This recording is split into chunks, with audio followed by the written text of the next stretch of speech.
Lucas Piteco. Boa tarde a todos presentes. Agradeço a abertura pelo deputado Luiz Couto, pelo deputado Alexandre Lindemeyer pelo convite. E eu venho com uma fala que é mais voltada para explicação do que seria a fisioterapia, a terapia ocupacional, no atendimento básico, no atendimento primário à saúde. Então, eu fico muito feliz quando eu venho aqui na C12 e a doutora Lídia está aqui, porque ela sempre coloca bem que a importância da fisioterapia na saúde do idoso. Né? A segunda vez que a gente se encontra aqui, ela é sempre bem pontual nisso. Doutora Isabela, da SBVG, que hoje também é fisioterapeuta, doutora Mônica, fisioterapeuta. Então, a gente vê como a importância da fisioterapia, da terapia ocupacional, está na saúde do idoso.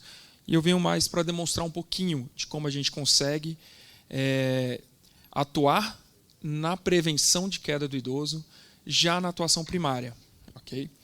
Então, o cenário atual a gente já foi debatido aqui algumas vezes, né? Então, a questão de que as quedas representam a principal causa de hospitalização e óbito do idoso. Então, isso gera um gasto muito grande para o erário. Então, o cuidado ativo e preventivo se torna um dever coletivo, como foi colocado aqui pelo Dr. Carlos. Olhando para aí, perfeito. Pelo Dr. Carlos. E assim, dessa forma, a nossa representação, né? Então, a gente tem uma responsabilidade direta das profissões de saúde e não só das profissões de saúde. Como foi bem colocado, o urbanismo também entra muito bem, arquitetura e urbanismo, porque a gente precisa de acesso a desses idosos aos espaços públicos que não gerem risco de queda. Então, desta forma, assim, o impacto de queda, como eu falei, ele vem muito pela hospitalização. Esse impacto de hospitalização gera um impacto emocional no idoso muito grande. E esse impacto emocional, que atrapalha a vida social, que gera, às vezes, depressão nesse idoso e que vai ser cuidado pela terapia ocupacional, que trabalha muito bem com a saúde mental, correto?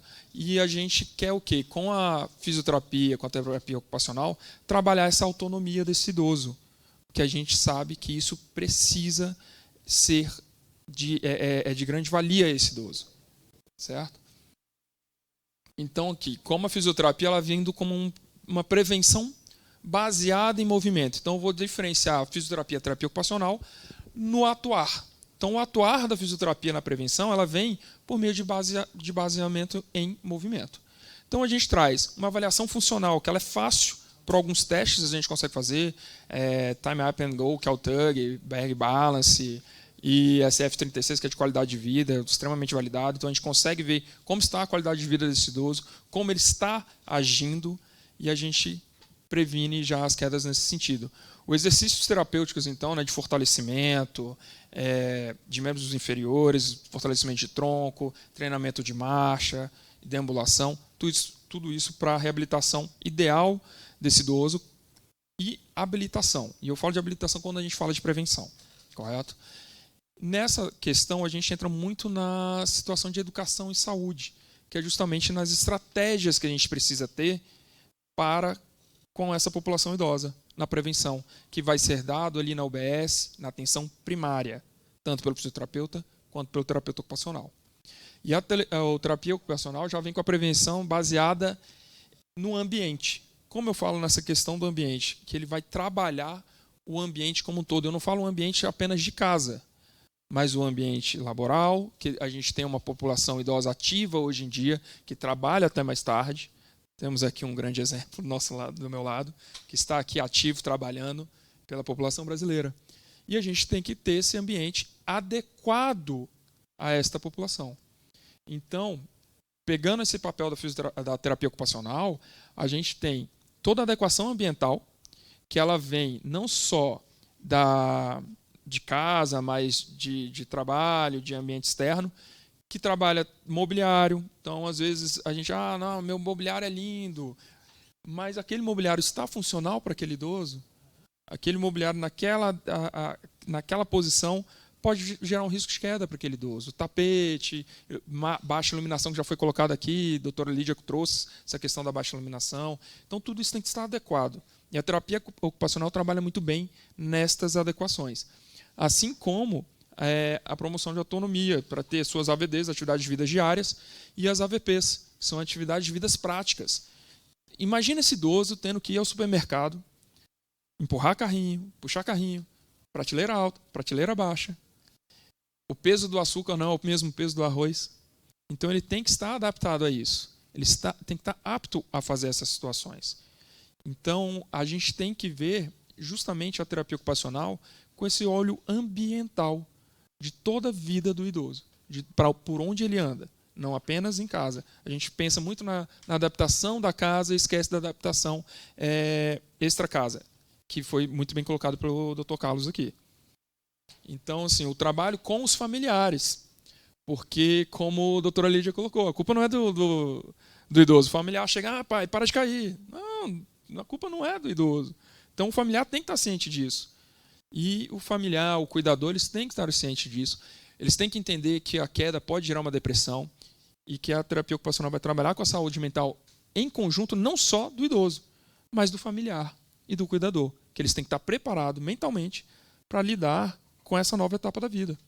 E a gente precisa que isso esteja claro, já ali feito essas triagens na UBS, na atenção primária. A gente precisa de política pública, incluindo fisioterapia e terapia ocupacional na atenção básica e primária.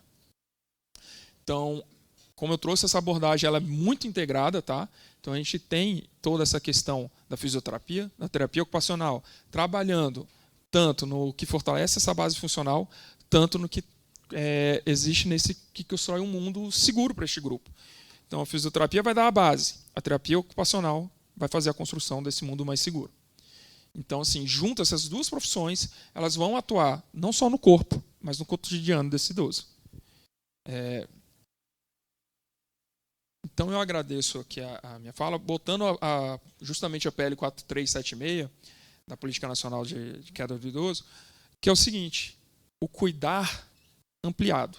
A gente já falou isso. A PL traz, e foi muito bem construída pelo deputado Luiz Couto, pelo deputado Alexandre, que também é co-participante desse PL, que traz muito bem o olhar ampliado do cuidar do idoso. Esse envelhecimento digno, esse envelhecimento ativo e seguro. Que a prevenção de queda do idoso ele não está só ali na queda, mas ele está no que sente justamente deixar esse idoso capaz e livre para ir e vir. Esse idoso eles têm que ter a sua capacidade e a sua liberdade respeitada e facilitada. E eu parabenizo mais uma vez os deputados por esse PL, por essa inclusão de política pública, tanto de modo geral, de todas as profissões, como o Dr. Carlos bem colocou, todas as profissões têm que ser bem participativas nisso, e principalmente fisioterapia e terapia ocupacional. A gente defende bem, o Conselho Federal de Fisioterapia, a gente defende muito bem que a fisioterapia e a terapia ocupacional, dentro das unidades de saúde, da atenção básica primária, na prevenção de queda desses idosos e na qualidade de vida deles. Muito obrigado.